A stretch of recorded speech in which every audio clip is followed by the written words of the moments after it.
राष्ट्रवादी शिंदे सेनेला गृहीत धरून आघाडी युतीची गणिते आम्ही स्वतंत्र असल्याचा अजित पवार गटाचा पवित्रा. सांगली जिल्हा परिषदेतील सत्ता स्थापनाचे ट्विस्ट अद्याप कायम आहे. महाविकास आघाडी आणि महायुती या दोहोंचे बहुमत अत्यंत काठावर असल्याने पक्षनेत्यांमध्ये वाटाघाटी जोरात सुरू आहेत.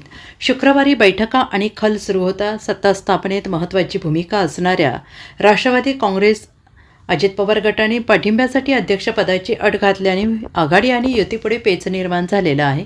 गुरुवारी सायंकाळी अजित पवार गटाने मिरजेत झालेल्या बैठकीत अध्यक्षपदावर ठाम राहण्याचा निर्णय घेतला आणि तसा प्रस्ताव पक्षनेत्या आणि उपमुख्यमंत्री सुनेत्रा पवार आणि प्रदेशाध्यक्ष सुनील तटकरे यांना देण्यात येणार आहे.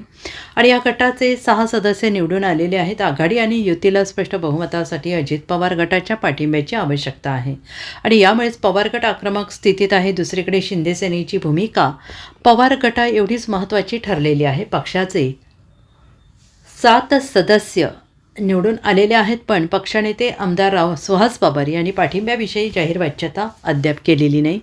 महायुतीचे नेते पालकमंत्री चंद्रकांत पाटील यांनी मात्र जिल्हा परिषदेत महायुतीची सत्ता येईल असे वक्तव्य करताना शिंदे सेनेचे 7 सदस्य जमेत धरलेले आहेत. त्यामुळे पक्षाच्या पाठिंब्यासाठी भाजप श्रेष्ठींचे प्रयत्न सुरू आहेत.